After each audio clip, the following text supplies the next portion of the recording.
Are you aware that many people are yet to understand what leads to Biafran Nigerian Civil War, aka genocidal war? Some people are not paying attention to the reasons why that war was fought and why Ojukwu made decision. We often hear about Aburi Accord. What leads to Aburi Accord? We, of course, we are aware about the pogrom. What leads to pogrom? These are things that Biafrans and average man are struggling to understand, to digest it, because we are busy to spend, we're busy to listen to this kind of story, to know our history. That is why you see an average man who has made money, when he said to invest money or you use the money for his own good use, he will go back to the problem that bite a lot of people.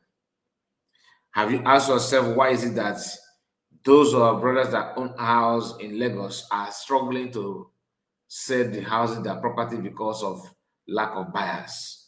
It's not as if Yorubas and other tribes don't have access to money to acquire those lands or build them, even from Igbo people who want to sell their own. But then they realize that buying them from you is actually helping you. If you made that mistake, what about those that are still making mistakes today? The issue of Nigerian Biafran genocidal war is something that is not going to end anytime soon. But it is very, very clear that our people are passing through a lot in Nigeria today simply because of the loss of the war. Normally, when you fight for war, when you fight war, or when you fought in war and you lose, there is consequences for that, and that is what Igbo people are paying today, and they're gonna continue paying it tomorrow, unless if they rise up and do the needful. You'll be paying for this, and you'll cry and cry without admitting that what is going on today that is affecting you as a Igbo person is a deliberate action. People wake up and decide to put everybody in bondage because of their selfish interest. Are you aware that Nigeria is hindering Igbo people backward? I mean, without Nigeria today, me and you as an Igbo person wouldn't have been where we are today, because we are where we are today because of the poor and bad decision of the so-called managers of Nigeria as a country. But if we are to have our own freedom, that Nigeria is being disintegrated and everybody have their own, access to life and to live and let live, we wouldn't have been here where we are today, because we are here, we are got stuck here because people see us as a dividend of war. Now, I want to share this with you before, because I don't want to make the video too long. If you are new here, please make sure you subscribe to the channel and like the video. Do all you can to support us on this one, and make sure you put your comment. Let us know what you think about it. People that you're about to hear now happen to get involved. One is fought, from the side of Biafra. The other one fought from the side of Nigeria. They came together, begin to talk. These elderly people begin to talk about the thing of old, the thing of the past, what happened during the war, that kind of thing. They're trying to remember what happened. And some of you may say, yeah, this is a moment of truth. Yet, because of the level of atrocities that the Nigerian government committed against Biafrans, they don't want to go deeper to talk about the atrocities of the war, because starving children is a war crime, and nobody today is facing that trial. Now, I'm going to play a video, but before then, let me show you what Ojukwu said about this on X. I was at Aburi, Yakubu, Gowon, and Odumegwu, Ojukwu both agreed and signed the Aburi Accord in Ghana.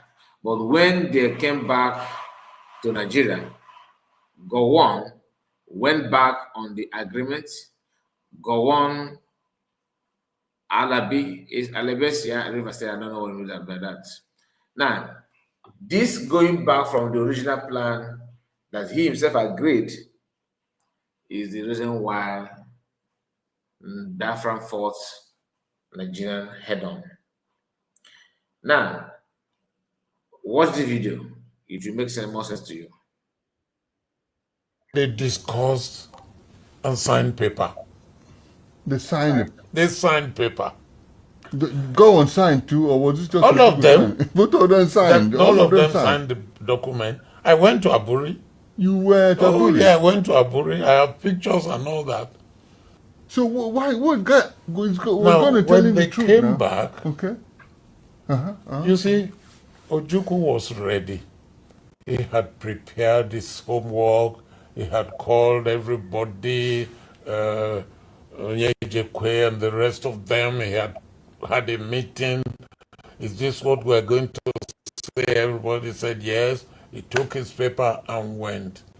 The Nigerian side had no paper. You don't mean it? Ojukwu came back with his own paper. Yes, we agreed. Look at it. Then Nigeria, of course, also had the right. If there was a parliament, there would have been a debate. A debate, okay. Okay. But it was military, and the civilians advised the military to say, no, this is not quite good enough.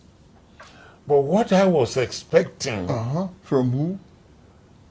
From the Nigerian side okay. was, all right, I will pass my paper back to Ojukwu and say, my people did not agree on 1, 2, 3. Okay. We agree on 4, 5, 6. Okay.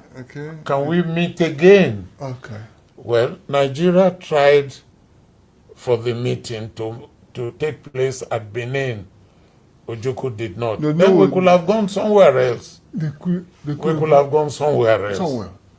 So I'm looking for solution. That's right. That's my point. I'm looking for solution.